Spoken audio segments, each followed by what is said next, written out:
Hello friends, welcome to our YouTube channel. तो आज हम लोग बात करेंगे BBMKU में यूनिवर्सिटी में सेमेस्टर 2 का सोशल अवेयरनेस में हम लोग यूनिट 1 का पार्ट 1 किए थे, जिसमें से 100 MCQ को हम लोग कवर किए थे। तो बहुत ज़्यादा पार्ट बनाने से कोई फ़ायदा नहीं है। तो आज हम लोग इसमें यूनिट 2, 3, 4 और 5 इन चारों यूनिट से इसमें 200 MCQ इम्पॉर्टेंट क्वेश्चन लेके आए हैं, जो बहुत ज़्यादा आपके एग्ज़ाम के लिए इम्पोर्टेंट होने वाला है। तो चलिए स्टार्ट करते हैं बिना देरी किए कि पहला क्वेश्चन जो आपका इसमें है कि लोकतंत्र का शाब्दिक अर्थ क्या होता है। तो लोकतंत्र का जो शाब्दिक अर्थ होता है उसको हम लोग बोलते हैं जनता का शासन। जनता का शासन। डेमोक्रेसी शब्द किस भाषा से बना है? तो डेमोक्रेसी शब्द जो बना है वो ग्रीक भाषा से आपका बना हुआ है। तीसरा नंबर प्रश्न देखेंगे, लोकतंत्र में अंतिम सत्ता किसके पास होता है? तो अंतिम सत्ता जो होता है वो आपका जनता के पास होता है। चौथा नंबर प्रश्न देखेंगे, लोकतंत्र की प्रमुख विशेषता क्या होती है? तो प्रमुख विशेषता होती है नागरिकों की राजनीतिक भागीदारी। ठीक है। इसके अलावा लोकतंत्र में पांचवा नंबर, लोकतंत्र में सरकार का चुनाव सामान्यतः किसके द्वारा किया जाता है? तो ये आपका नागरिकों के या मतदाताओं के द्वारा क्या किया जाता है? चुना जाता है। छठा नंबर प्रश्न देखेंगे कि लोकतंत्र का एक प्रमुख लाभ क्या है? तो लोकतंत्र का जो एक प्रमुख लाभ है वो जनता की क्या है? भागीदारी है। सातवां नंबर प्रश्न देखेंगे, तो लोकतांत्रिक व्यवस्था में स्वतंत्र एवं निष्पक्ष चुनाव क्यों आवश्यक है? क्योंकि ये जनता के को क्या करता है? प्रतिनिधि चुनने का अवसर देने के लिए इसका निष्पक्ष चुनाव आवश्यक है। आठवां नंबर प्रश्न, लोकतंत्र में नागरिकों को किस प्रकार की स्वतंत्रता महत्वपूर्ण है? तो अभिव्यक्ति की स्वतंत्रता जो है वो क्या है? बहुत ज़्यादा महत्वपूर्ण है। नौवां नंबर प्रश्न, लोकतंत्र में विपक्ष की भूमिका क्या होती है?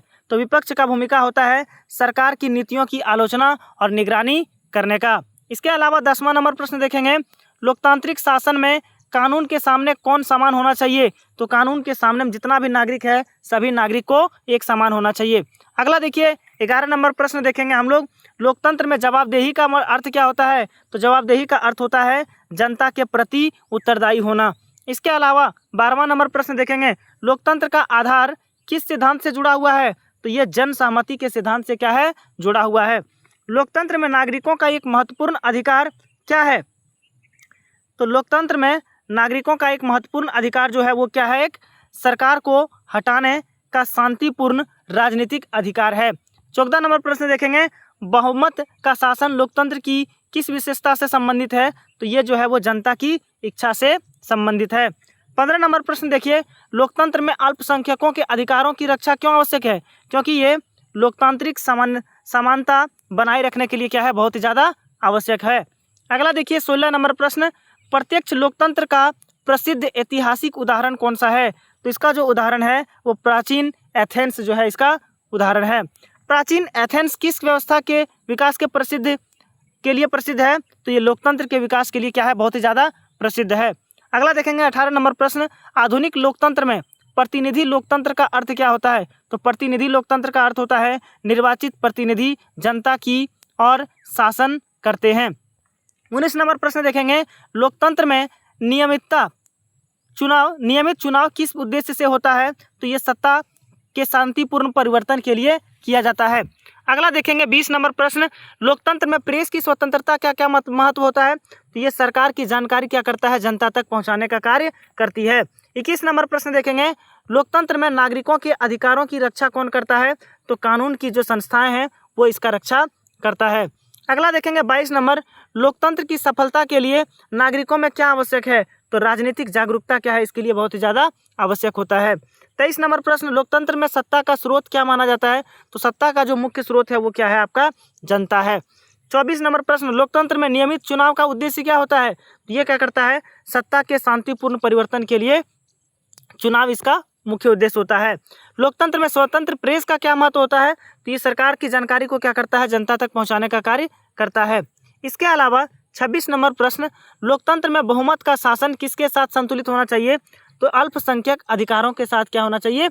इसमें संतुलित होना चाहिए। लोकतंत्र में विपक्ष की प्रमुख भूमिका क्या है? तो जो विपक्ष है उसका भूमिका होता है सरकार की नीतियों की आलोचना और उस पर निगरानी करने का काम करती है। लोकतंत्र में नागरिकों का सबसे महत्वपूर्ण अधिकार क्या है? तो सबसे महत्वपूर्ण अधिकार है मतदान का अधिकार। लोकतंत्र में असहमति का क्या महत्व होता है? तो असहमति का मतलब होता है विभिन्न विचारों को सामने लाना। 30वां नंबर प्रश्न देखिए, लोकतंत्र में सत्ता के दुरुपयोग को रोकने के लिए क्या करते हैं हम लोग, तो नियंत्रित करते हैं और उस पर संतुलन करते हैं। ठीक है, आगे देखिए 31 नंबर प्रश्न, लोकतंत्र की सफलता के लिए नागरिकों में क्या आवश्यक है, तो राजनीतिक जागरूकता जो है वो जनता में क्या है, बहुत ज़्यादा आवश्यक होता है। अगला देखिए, लोकतंत्र में सरकार की वैधता मुख्यतः किससे आती है, तो ये जनता की सहमति से चुना जाता है। ठीक है, कि कौन वैध है और कौन नहीं है। लोकतंत्र में नागरिक की स्वतंत्रता का एक उदाहरण कौन सा है, तो ये अभिव्यक्ति की क्या है, स्वतंत्रता है। 34 नंबर प्रश्न देखिए, लोकतंत्र के लिए स्वतंत्र न्यायपालिका क्यों महत्वपूर्ण है, ये कानून और अधिकारों को क्या करता है, रक्षा करता है, इसलिए निष्पक्ष या स्वतंत्र न्यायपालिका की महत्वपूर्ण होती है। 35 नंबर प्रश्न देखिए, लोकतंत्र में पारदर्शिता का अर्थ क्या होता है, तो ये शासन को क्या करता है, कार्यों की जानकारी जनता के लिए क्या करता है, उपलब्ध कराता है। अगला देखिए 36 नंबर प्रश्न, लोकतंत्र में नागरिकों की राजनीतिक शिक्षा का क्या लाभ है, तो ये क्या करता है, जागरूक भागीदारी को क्या करता है, बढ़ाने का काम करता है। लोकतंत्र का ऐतिहासिक विकास किससे जुड़ा है, तो ये जागरूक अधिकारों से जुड़ा हुआ है, सॉरी यहाँ नागरिक होगा, नागरिक अधिकारों के विस्तार से जुड़ा हुआ है। लोकतंत्र के विकास में नागरिक अधिकार आंदोलन की क्या भूमिका रही है, तो ये क्या करता है, अधिकारों और समानता को बढ़ावा दिया है हमेशा। 39 नंबर प्रश्न, लोकतंत्र में सत्ता का विकेंद्रीकरण किसे बढ़ाता है, ये स्थानीय भागीदारी को क्या करता है, बढ़ाता है। लोकतांत्रिक व्यवस्था में जनमत का क्या महत्व होता है, इससे होता है सरकार की नीतियों को प्रभावित कर सकता है ये। ठीक है, 41 नंबर प्रश्न देखेंगे इसी प्रकार हम लोग, लोकतंत्र में नागरिक समाज की भूमिका क्या है, तो ये क्या करता है, जनता के हितों और मुद्दों को सामने लाने का कार्य करती है। 42 नंबर प्रश्न, लोकतंत्र में शांतिपूर्ण विरोध किसका उदाहरण है, तो ये नागरिक भागीदारी का एक उदाहरण है। 43 नंबर प्रश्न, लोकतंत्र में सत्ता के केंद्रीकरण का अत्यधिक बढ़ना किस समस्या को जन्म दे सकता है, तो ये निरंकुशता को क्या कर सकता है, जन्म दे सकता है। अगला देखिए 44 नंबर प्रश्न, लोकतांत्रिक शासन में सूचना तक पहुंच क्यों महत्वपूर्ण है, क्योंकि ये नागरिकों को सूचित निर्णय लेने में मदद करती है। 45 नंबर प्रश्न, लोकतंत्र में सरकार की आलोचना करना, इसका मतलब होता है लोकतांत्रिक प्रक्रिया का हिस्सा हो सकता है। 46 नंबर प्रश्न देखेंगे, लोकतंत्र में नागरिकों के कर्तव्यों में क्या शामिल है, तो कानून का पालन करना क्या है, शामिल किया गया है उसमें। लोकतांत्रिक संस्कृति का आधार क्या है, तो उसमें संवाद और सहमति जो है उसका क्या है, मुख्य आधार है। लोकतंत्र में सत्ता का स्रोत क्या माना जाता है, तो सत्ता का जो मुख्य स्रोत है उस किसको माना जाता है, जनता को माना जाता है। लोकतंत्र में स्वतंत्र चुनाव का अभाव किस समस्या का संकेत हो सकता है, ये लोकतांत्रिक कमजोरी का संकेत हो सकता है। 50 नंबर प्रश्न देखेंगे, लोकतंत्र की मूल भावना किससे संबंधित है, ये स्वतंत्रता, समानता और भागीदारी से संबंधित है। अब देखिए यहाँ से यूनिट 2 का प्रश्न देखेंगे हम लोग। ठीक है, सॉरी यूनिट 3 का, वो यूनिट 2 का था, यूनिट 3 का देखेंगे। भारत में लोकतंत्र का आधार क्या है, तो लोकतंत्र का आधार जो है वो संविधान है। भारतीय संविधान कब लागू हुआ, तो 26 जनवरी 1950 को संविधान लागू हुआ। भारतीय संविधान कब अपनाया गया था, तो 26 जनवरी 1949 को इसको, सॉरी 26 नवंबर 1949 को इसको क्या किया गया था, अपनाया गया था। अगला देखेंगे, संविधान की स्थापना का पहला बैठक कब हुआ था, तो 9 दिसंबर 1946 को इसका पहला बैठक हुआ था। 55 नंबर प्रश्न देखेंगे, संविधान सभा के स्थायी अध्यक्ष कौन थे, तो डॉक्टर राजेंद्र प्रसाद जो थे इसके स्थायी अध्यक्ष थे। संविधान की प्रारूप समिति के अध्यक्ष कौन थे, तो जो प्रारूप समिति के अध्यक्ष थे वो कौन थे, डॉक्टर भीमराव अंबेडकर थे। भारत में सार्वभौमिक वयस्क मताधिकार का अर्थ क्या होता है, इसका मतलब होता है सभी वयस्क नागरिक क्या कर सकते हैं, मतदान कर सकते हैं। भारत में मतदान की वर्तमान न्यूनतम आयु कितनी है, तो अभी कितना है, 18 वर्ष है। वर्तमान में चुनावों का संचालन कौन करता है, चुनाव का संचालन कौन करता है, निर्वाचन आयोग करता है। भारत में निर्वाचन आयोग किस प्रकार की संस्था है, तो ये जो है एक क्या है, संवैधानिक संस्था है। 61 नंबर प्रश्न देखेंगे, भारत में लोकतंत्र का सर्वोच्च कानूनी दस्तावेज किसके पास है, तो ये किसके पास है, संविधान के पास है। अगला देखेंगे 62 नंबर प्रश्न, भारत किस प्रकार की लोकतांत्रिक व्यवस्था अपनाता है, तो ये प्रतिनिधित्व लोकतंत्र को क्या करता है, अपनाता है। भारतीय संसद के 2 सदन कौन कौन से हैं, तो 2 सदन हैं इसके, लोकसभा और क्या, राज्यसभा। अगला देखेंगे, लोकसभा के सदस्य किसके द्वारा चुने जाते हैं, तो लोकसभा का जो सदस्य है वो किसके द्वारा चुना जाता है, जनता के द्वारा चुना जाता है। राज्य को किस नाम से जाना जाता है, राज्यसभा को, तो राज्य परिषद के नाम से भी राज्यसभा को जाना जाता है। अगला देखेंगे 66 नंबर प्रश्न, भारत में चुनाव लोकतंत्र के लिए क्यों महत्वपूर्ण है? क्योंकि यह जनता को प्रतिनिधित्व चुनने का अवसर देता है। 67 नंबर प्रश्न, भारत में पहला आम सभा चुनाव कब हुआ था? आम चुनाव तो 1951 से 1952 के बीच में हुआ था। भारत में चुनाव में गुप्त मतदान का उद्देश्य क्या होता है? इसका मतलब होता है मतदाता की स्वतंत्र पसंद की रक्षा करना। ठीक है। नोटा किससे संबंधित है? तो उपरोक्त में से कोई नहीं, ये इसका संबंध होता है। ठीक है। भारत में राजनीतिक दलों का प्रमुख कार्य क्या है? तो ये चुनाव लड़ना और नीतियां प्रस्तुत करना इसका मुख्य कार्य है। अगला देखिए 71 नंबर प्रश्न, भारत में लोकतंत्र की एक प्रमुख विशेषता क्या है? तो यहाँ पर बहुदलीय व्यवस्था है। ठीक है। इसके अलावा भारतीय लोकतंत्र में संघवाद का अर्थ क्या होता है? तो संघवाद का अर्थ होता है केंद्र और राज्यों के बीच शक्तियों का क्या है? विभाजन है। 73 नंबर प्रश्न देखेंगे, भारत में स्थानीय स्वशासन की संस्थाओं का उदाहरण क्या है? तो ये क्या है? पंचायत इसका उदाहरण है। ग्राम स्तर पर लोकतांत्रिक संस्था कौन सी है? तो ग्राम स्तर पर जो लोकतांत्रिक संस्था है उसको बोलते हैं ग्राम पंचायत। 75 नंबर प्रश्न देखेंगे, लोकतंत्र में चुनाव आयोग की निष्पक्षता क्यों आवश्यक है? तो ये क्या करता है? स्वतंत्र एवं निष्पक्ष चुनाव सुनिश्चित कराने के लिए ये बहुत ज़्यादा जरूरी है। 76 नंबर प्रश्न देखेंगे, भारत के संविधान की प्रस्तावना में कौन सा शब्द शामिल है?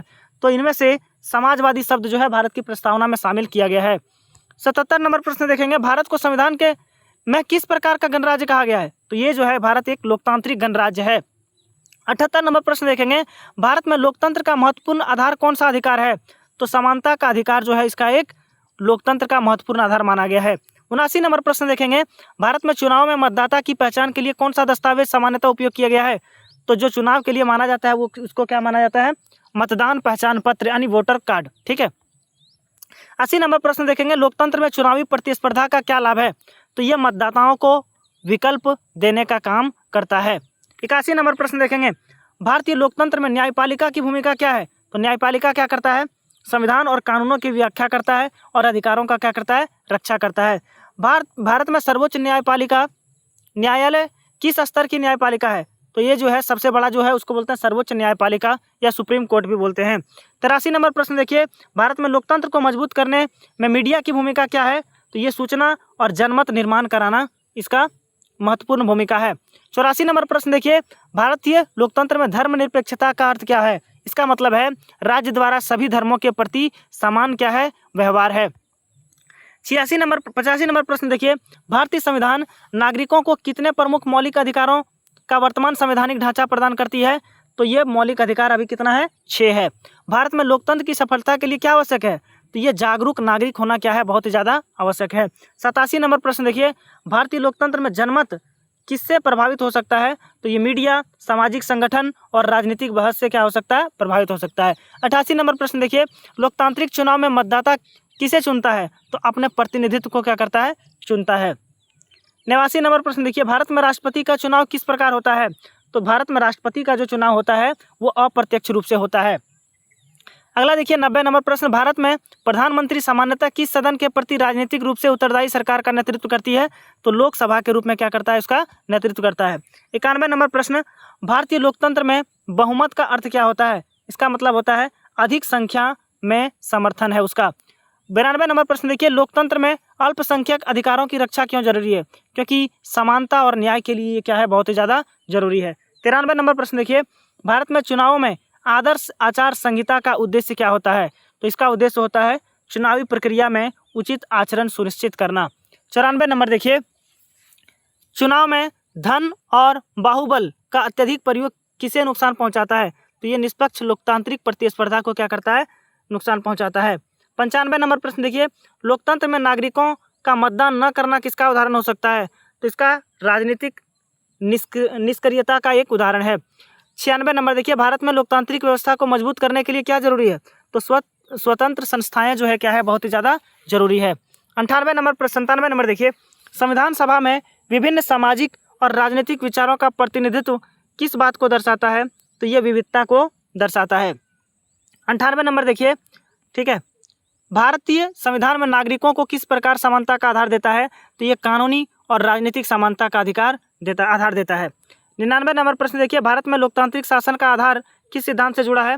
तो जनता की संप्रभुता से ये जुड़ा हुआ है। भारत में लोकतंत्र की सबसे महत्वपूर्ण संस्थाओं में से कौन सी है? तो संसद जो है इसका सबसे महत्वपूर्ण संस्था है। अब देखिए यहाँ से पढ़ेंगे हम लोग यूनिट 4, ठीक है। अधिनायकतावाद या अधिनायकवाद में सत्ता सामान्यतः किसके हाथों में केंद्रित होती है? तो एक नेता या छोटे समूहों के हाथ में शामिल होती है। 102 नंबर का प्रश्न देखिए, अधिनायकवादी शासन में विपक्ष के साथ सामान्यतः क्या होता है? तो उस पर प्रतिबंध या नियंत्रण लगाया जा सकता है। 103 नंबर प्रश्न देखिए, लोकतंत्र और अधिनायकवाद में प्रमुख अंतर क्या है? तो ये सत्ता की जवाबदेही और नागरिक की भागीदारी है। 104 नंबर देखिए, अधिनायकवादी व्यवस्था में अभिव्यक्ति की स्वतंत्रता क्या हो सकता है? तो ये उस पर नियंत्रण लगाया जा सकता है। अगला देखिए, निरंकुशवाद, निरंकुश शासन का एक प्रमुख लक्षण क्या है? तो ये क्या करता है? सत्ता का अत्यधिक केंद्रीकरण करता है। 106 नंबर देखिए, अधिनायकवाद में मीडिया पर नियंत्रण क्यों किया जाता है? क्योंकि ये क्या करता है? सूचना और जनमत को नियंत्रित करने के लिए किया जाता है। 107 नंबर प्रश्न देखिए, लोकतंत्र में सरकार किसके प्रति जवाबदेही होती है? तो लोकतंत्र में सरकार जो है वो जनता के प्रति जवाबदेही होती है। 108 नंबर प्रश्न देखिए, अधिनायकवाद में चुनाव होने पर भी वे किस प्रकार के हो सकते हैं? तो सीमित और नियंत्रित हो सकते हैं। अगला देखिए 109 नंबर प्रश्न, राजनीतिक दमन का अर्थ क्या होता है? तो राजनीतिक विरोध को दबाना ही क्या कहलाता है? राजनीतिक दमन होता है। लोकतंत्र को के कमजोर होने का संकेत क्या हो सकता है? तो संस्थाओं की स्वतंत्रता में कमी देखने को मिल सकता है। 111 नंबर प्रश्न देखिए, लोकतंत्र में सत्ता के शांतिपूर्ण परिवर्तन का प्रमुख माध्यम क्या है? तो इसका जो प्रमुख माध्यम है वो एक ही है, और वो क्या है? चुनाव है। अधिनायकवाद में नागरिकों की राजनीतिक भागीदारी सामान्यतः कैसी होती है? तो ये जो होती है वो सीमित होती है। 113 नंबर प्रश्न, सेंसरशिप का अर्थ क्या होता है? सेंसरशिप का मतलब होता है सूचना या अभिव्यक्ति पर क्या करना है? नियंत्रण करना है। 114 नंबर प्रश्न देखिए, लोकतंत्र के लिए स्वतंत्र मीडिया क्यों महत्वपूर्ण है? ये क्या करता है? सरकार और सार्वजनिक संस्थाओं की निगरानी के लिए अब इसका स्वतंत्र होना बहुत ही जरूरी है। 115 नंबर, अधिनायकवादी शासन में न्यायपालिका की स्वतंत्रता का क्या खतरा हो सकता है? तो उस पर राजनीतिक दबाव भी क्या हो सकता है? बढ़ सकता है। लोकतंत्र के पतन का प्रमुख संकेत क्या हो सकता है? तो चुनावी प्रक्रिया का अगर कमजोर हो जाएगा तो लोकतंत्र का पतन हो जाएगा। 117 नंबर, यदि सरकार जो है विपक्ष को लगातार दबाती है तो यह किसका संकेत हो सकता है? तो एक लोकतांत्रिक संस्थाओं की कमजोरी हो सकती है। 118 नंबर, अधिनायकवादी शासन में राजनीतिक दलों की स्थिति कैसी हो सकती है? तो ये प्रतिबंधित या नियंत्रित हो सकती है। 119 नंबर प्रश्न, लोकतंत्र के लिए कानून का शासन क्यों महत्वपूर्ण है? क्योंकि ये सत्ता को कानून के अधीन रखने के लिए क्या है? बहुत ज़्यादा आवश्यक है। 120 नंबर प्रश्न, यदि किसी देश में शासक संविधान की सीमाओं को लगातार नज़रअंदाज करता है तो यह किसका संकेत है? तो ये अधिनायकवादी प्रवृत्ति का एक उदाहरण है। 121 नंबर प्रश्न देखेंगे, लोकतंत्र में स्वतंत्र न्यायपालिका किसे सुरक्षा देती है? तो मनमानी सत्ता से क्या करती है? ये सुरक्षा देती है। अधिनायकवाद में राजनीतिक विरोध को अक्सर किस प्रकार देखा जाता है? तो इसको खतरे के रूप में क्या किया जाता है? देखा जाता है। 123 नंबर प्रश्न, लोकतंत्र में नागरिक समाज की स्वतंत्रता का महत्व क्या है? तो सरकार को जवाबदेह बनाने में ये क्या करता है? सहायता करता है। 124 नंबर प्रश्न, लोकतंत्र में सत्ता का नियंत्रण रखने वाली संस्थाओं को कमजोर करने से क्या हो सकता है? तो सत्ता का केंद्रीयकरण हो सकता है। 125 नंबर प्रश्न, अधिनायकवादी शासन का एक सामान्य लक्षण क्या है? तो ये जो है राजनीतिक स्वतंत्रताओं पर क्या करता है? प्रतिबंध लगाता है। इसके अलावा लोकतंत्र में शांतिपूर्ण असहमति को क्या माना जाता है? तो इसको लोकतांत्रिक प्रक्रिया का एक हिस्सा माना जाता है। 127 नंबर प्रश्न, लोकतंत्र के पतन की शुरुआत किससे हो सकती है? तो संस्थाओं के कमजोर होने से लोकतंत्र का पतन हो सकता है। 128 नंबर, अधिनायकवाद में राज्य की शक्ति का प्रयोग किस दिशा में हो सकता है? तो नियंत्रित और दमन की ओर हो सकता है, नियंत्रण और दमन की ओर हो सकता है। 129 नंबर प्रश्न, लोकतंत्र में सरकार बदलने के लिए नागरिकों के पास कौन सा शांतिपूर्ण माध्यम है? तो एक ही माध्यम है, वो सिर्फ क्या है? चुनाव। यदि किसी देश में चुनाव होता है लेकिन मतदाताओं को वास्तविक विकल्प नहीं मिलता है तो इसको क्या कह सकते हैं? तो इसको बोलते हैं सीमित लोकतांत्रिक प्रतिस्पर्धा। अगला देखिए 131 नंबर प्रश्न, लोकतंत्र में स्वतंत्र प्रेस का दमन किसका संकेत हो सकता है? तो ये क्या करता है? लोकतांत्रिक स्वतंत्रता में कमी को दर्शाता है। अधिनायकवादी व्यवस्था में सत्ता की वैधता किससे कम जुड़ी होती है? तो जनता की स्वतंत्रता से और सहमति से क्या होता है? कम जुड़ा होता है। 133 नंबर प्रश्न देखिए, लोकतंत्र की रक्षा के लिए कौन सा तत्व सबसे ज़्यादा आवश्यक है?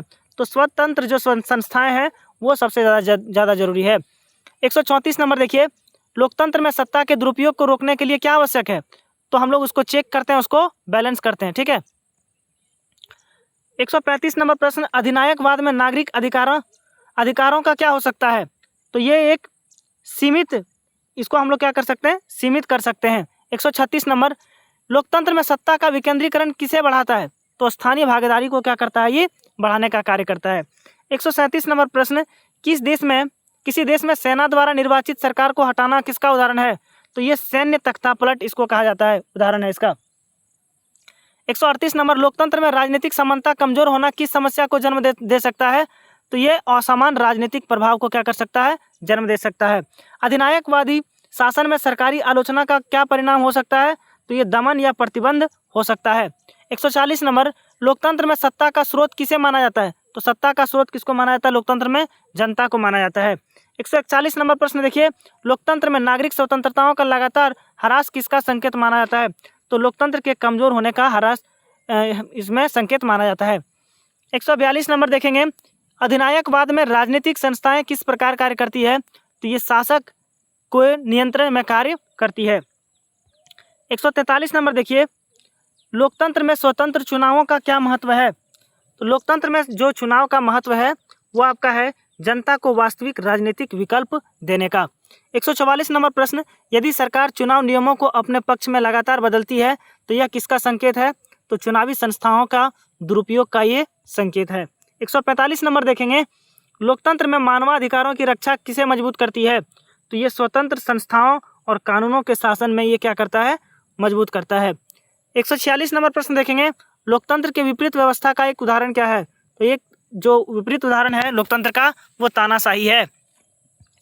अगला देखेंगे 147 नंबर प्रश्न, तानाशाही में सत्ता सामान्यतः किसके पास होती है, तो तानाशाही में सत्ता जो है एक व्यक्ति या सीमित समूह के पास होती है। 148 नंबर, लोकतंत्र में नागरिकों की असहमति को दबाने के बजाय क्या किया जाना चाहिए, तो संवाद और संवैधानिक तरीकों में से समाधान किया जाना चाहिए। लोकतंत्र के पतन को रोकने में नागरिकों की क्या भूमिका है, तो ये सक्रिय और जागरूक भागीदारी को क्या करता है, बढ़ाता है। लोकतंत्र में सत्ता के केंद्रीकरण को नियंत्रित करने के लिए क्या आवश्यक है, तो ये संस्थागत को क्या करता है, नियंत्रित करने का कार्य करती है। 151 नंबर प्रश्न देखेंगे, आप देखिए इन तीनों से मिक्स है, यूनिट 2, 3, 4 इन तीनों यूनिट से क्या है, इसमें क्वेश्चन मिक्स है।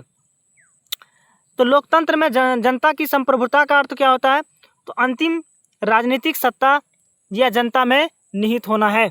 152 नंबर प्रश्न देखेंगे, भारत में लोकतांत्रिक शासन की संवैधानिक आधारशिला क्या है, तो संवैधानिक का जो आधारशिला है संवैधानिक वो क्या है, आपका भारतीय संविधान है। इसके अलावा 152-53 नंबर प्रश्न देखेंगे, लोकतंत्र में विपक्ष क्यों आवश्यक है, क्योंकि ये सरकार की जवाबदेही सुनिश्चित करने के लिए विपक्ष का होना बहुत ही जरूरी है। 154 नंबर प्रश्न, अधिनायकवाद की तुलना में लोकतंत्र की प्रमुख विशेषता क्या है, तो ये जो है व्यापक राजनीतिक भागीदारी इसका विशेषता है। 155 नंबर देखेंगे, भारत में लोकतंत्र की नींव किसमें दिखाई देती है, तो संविधान और सार्वभौमिक वयस्क मताधिकार में दिखाई देती है। 156 नंबर प्रश्न, लोकतंत्र में नागरिकों को सरकार की आलोचना करने का अधिकार किससे जुड़ा है, तो ये अभिव्यक्ति की स्वतंत्रता से जुड़ा है। 157 नंबर प्रश्न, यदि मीडिया स्वतंत्र नहीं है तो लोकतंत्र पर क्या प्रभाव पड़ सकता है, तो जनता को स्वतंत्र जानकारी मिलने में कठिनाइयां हो सकती है। देखिए जिसको भी ये PDF चाहिए, ये मेरा कॉन्टैक्ट नंबर है 8847857017, इस पर मैसेज कीजिएगा, ये PDF आपको प्रोवाइड करवा दिया जाएगा। और यदि चैनल पर नए हैं तो चैनल को सब्सक्राइब कर लीजिएगा, इसी तरह आपको सपोर्ट करते रहेंगे। बाकी जितना भी इन्फॉर्मेशन है सारा नोट सारा वीडियो आपको प्रोवाइड करवाएंगे। देखिए बहुत सारा क्वेश्चन अभी और इसमें रह गया है, ठीक है, 40 क्वेश्चन और है।